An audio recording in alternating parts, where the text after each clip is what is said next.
What is going on, guys? Welcome to a brand new video. Today we're going to be breaking down why Monkey King has a 44.46% win rate. This here honestly feels incredibly bad right now from practically any position. The only one I've seen that has some decent ability to win some games is support Monkey King, because I think core Monkey King is kind of dead. Unless you're playing against an Ember Spirit or maybe a Kanka or heroes like this from the mid lane, a very situational pick, you're not going to be doing so hot. Honestly, the matchups just don't go his way most of the time, and in the late game he ends up getting outscaled most of the time. This hero honestly feels really bad. I definitely think he needs some buffs, potentially needs some buff to Wukong's command and buffs to Jingu. In this patch, his base agi was nerfed to change the Wukong's command attack interval. Honestly, these changes are very minor. It doesn't really affect Monkey King. I think the fact that meta right now is really strong in terms of heroes like Medusa are back, Leshrac are back. These heroes are quite strong against Monkey King. Sure, you can build Mage Slayer, but it just becomes difficult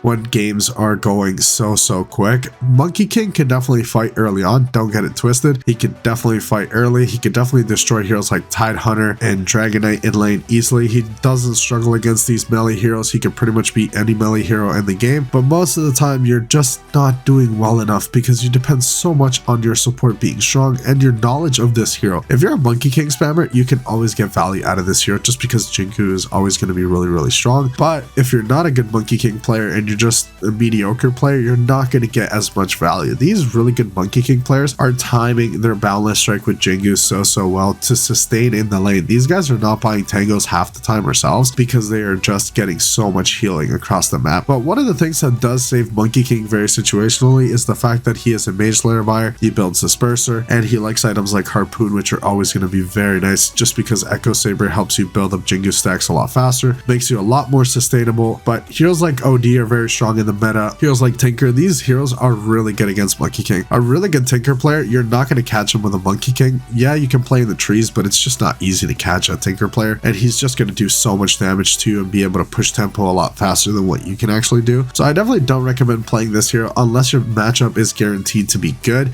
If you know your matchups properly, which I will be breaking down very soon, then you guys should have a pretty good time. I also wanted to mention that I released a new design for a clothing line. I hope you guys do enjoy it, and if you want to support the channel, this is one of the best ways for you guys to do it. It is a Buddha from Record of Ragnarok, so I hope you guys enjoy the design. Let me know in the comment section below what other designs you guys would like to see from me. Would you guys like to see some Dota designs up there on a hoodie or a mug or something like that on some type of clothing? Definitely let me know in the comment section below. I would definitely keep your comments in mind when I'm going to be launching my next design. Thank you so much for supporting the channel. So now we're going to be breaking down Monkey King's best and worst matchups. He's typically good up against Ember, Lone Druid, Meepo, Kanka, Tidehunter. These heroes you're able to do very well against. Obviously, when Meepo goes into Mega Meepo and goes into Dig, he can easily reset and it's just very difficult, and Poof is really strong against Monkey King. You can Wukong's command and Meepo is definitely going to back up. Chances are he's not going to fight you in Wukong's command just because it's really hard to kill Monkey King inside the Wukong's, but most of the time the Meepo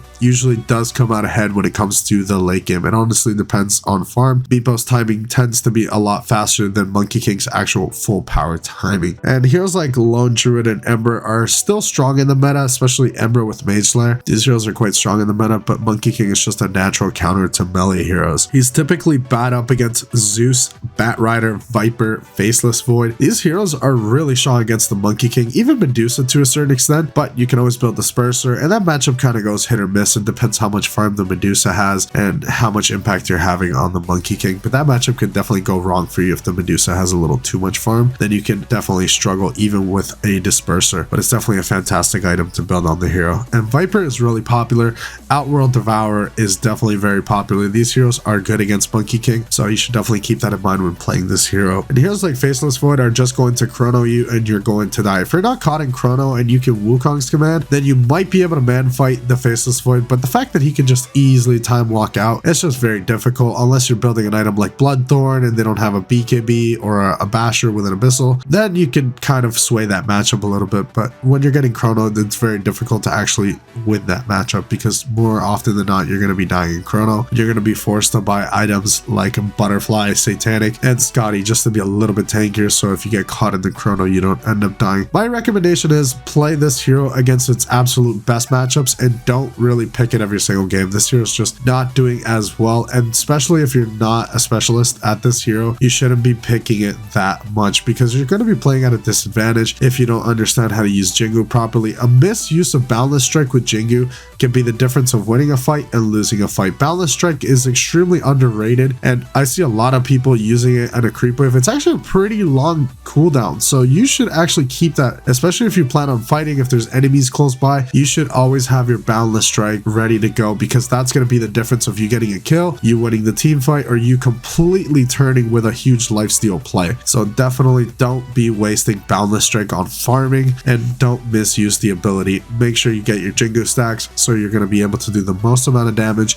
and you're going to get the most amount of HP back with Jingu and Boundless Strike. It's very, very important for you guys not to misuse this, and exploit the Monkey King power timings. Don't just stay in AFK farm. Fight with this hero, get yourself an Echo Saber or a Diffusal, and run around the map and make plays, because this hero, unless he goes Battle Fear, which is not a good item build on this hero, you're not going to have a lot of farm. And Maelstrom kind of feels bad on this hero, honestly. That's just an old build. I prefer going Echo Saber and then going for a Disperser, maybe a Manta, even a Mage Slayer if you're going to get some value out of it. Those items are always going to be a lot better than getting a Maelstrom on the Monkey King. That's just definitely my opinion. Leave a comment down below and let me know if Monkey King is one of your favorite heroes. What is your favorite build right now in the current meta? Are you guys just spam picking Mage Slayer because it's a strong item, or if you guys are building Disperser as it's also a very strong item? What is your build? I would definitely like to know. I will see you guys in the next one. Thank you so much for watching.